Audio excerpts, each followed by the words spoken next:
پھر آپ کی طرف آ رہا ہوں اور اسی گفتگو کو لے کر آ رہا ہوں. موضوع یہی ہے, ایک ذرا معاملہ میرے لیے آسان کر دیجیے گا, بہت سارے سننے والوں کے لیے آسان کر دیجیے گا. کیا یہ شیعہ عقیدہ ہے کسی بھی طور سے, آپ نے پہلے بیان کر دیا, مگر کیا یہ شیعہ عقیدہ ہے کہ حضرت علی کرم اللہ وجہہ کے پاس جو قرآن شریف ہے وہ الگ ہے, حضرت امام مہدی جو لے کر آ رہے ہیں وہ الگ ہے, اور یہ جو قرآن ہے اس میں ذرہ برابر کی بھی کوئی کمی ہے, کوئی کوتاہی ہے, کوئی اختلاف ہے, کوئی ایسی چیز ہے؟ بیان فرمائیے گا. دیکھیے, میں نے پہلے بھی عرض کیا ہے کہ جھوٹے لوگ تو ہر دور میں ہوتے ہیں, اور خصوصاً مذہبی دنیا میں دوسرے فرقوں کو بدنام کرنے کے لیے جھوٹ کا سہارا لینا, تہمت کا سہارا لینا ایک عام رویہ ہے. اس لیے مذہبی لوگوں کا جرم بھی زیادہ ہوتا ہے جب وہ مذہب کی آڑ میں اللہ کے صریح حکم کی مخالفت کرتے ہوئے جھوٹ اور تہمت کے ذریعے سے اپنے مخالفین کو نیچا دکھانے کی کوشش کرتے ہیں. میں نے پہلے عرض کیا کہ صدر اسلام سے لے کر آج تک جتنے بھی شیعہ اہل البیت کے مکتب کے ماننے والے متکلمین مفسرین موجود ہیں, ان کا اس بات پر مکمل طور پر اتفاق ہے کہ بسم اللہ کے بے سے لے کر والناس کے سین تک قرآن کریم مکمل طور پر تمام تر انحرافات سے محفوظ ہے. پورے کا پورا قرآن یہی ہے جو اس وقت موجود ہے. اس میں ایک زیر زبر کا بھی فرق نہیں ہے.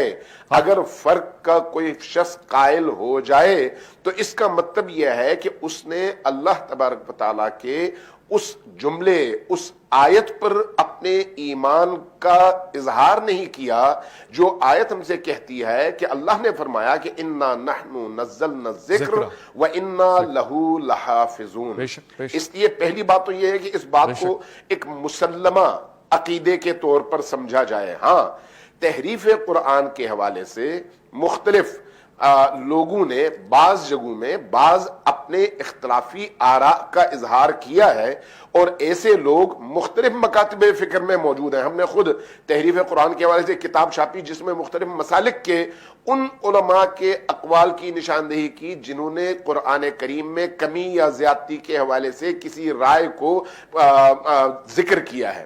لیکن وہ شیعوں میں بھی ہیں اور سنیوں میں بھی ہیں, لیکن ان کی تعداد ایسی ہے کہ نہ سنی ان کو مانتے ہیں اور نہ شیعہ ان کو مانتے ہیں. پہلی بات. دوسری بات, آپ نے اپنی گفتگو میں ایک موضوع اٹھایا کہ انڈیا کے مسلمان کیوں خاموش ہیں. میرا خیال ہے ایسا نہیں ہے. پورے ہندوستان کے اندر اس وقت شیعہ اور سنی علماء اس موضوع پر بالکل کٹھے ہیں. چلے علامہ صاحب یہ پوچھ لیتے ہیں کہ پاکستان میں کیوں خاموش ہیں. ایک بڑا اجتماع ہوا پاکستان میں, توہین قرآن کی ریلی اور جلسے جلوس کیوں نہیں ہو رہے آج تک؟ پہلے میں یہ بات مکمل کر لوں. یہ بات میں مکمل کر لوں ربانی صاحب, پہلے میں یہ بات مکمل کر لوں کہ انڈیا کے اندر تمام مکاتب فکر کے علماء نے ایک ہی اجتماع میں مل کر اس مضمون ترین سازش کا نہ صرف مقابلہ کیا بلکہ اپنے اتحاد, یکجہتی اور یکساں موقف کے ذریعے سے اس شیطنت اور ابلیسیت کو ریجیکٹ کیا ہے. اب تیسری بات جس کی طرف آپ کی بھی توجہ ہونی چاہیے وہ یہ ہے کہ وسیم ہو یا نسرینہ ہو یا سلمان رشدی ہو, یہ وہ چہرے ہیں جس کے پیچھے استعماری اسرائیلی اور مغربی اہداف کار فرما ہے.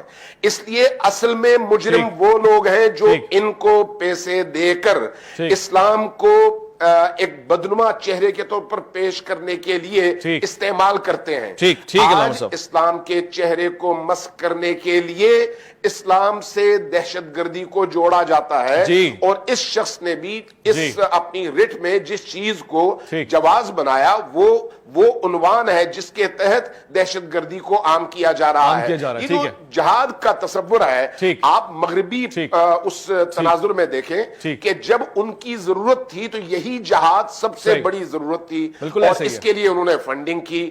آج جب ان کا قبلہ بدل گیا تو اسی جہاد کو وہ نشانہ بناتے ہیں. ہوتا ہے, نظر آ رہا ہے. علامہ صاحب مجھے ایک وفا لینا ہے, مغرب کے اس میں لوٹ کر آؤں گا, سب کو سمجھنا چاہیے. آپ سے گفتگو کروں گا اسی موضوع کے اوپر, اور بہت ہی سنگین موضوع ہے. میں انتہائی شکر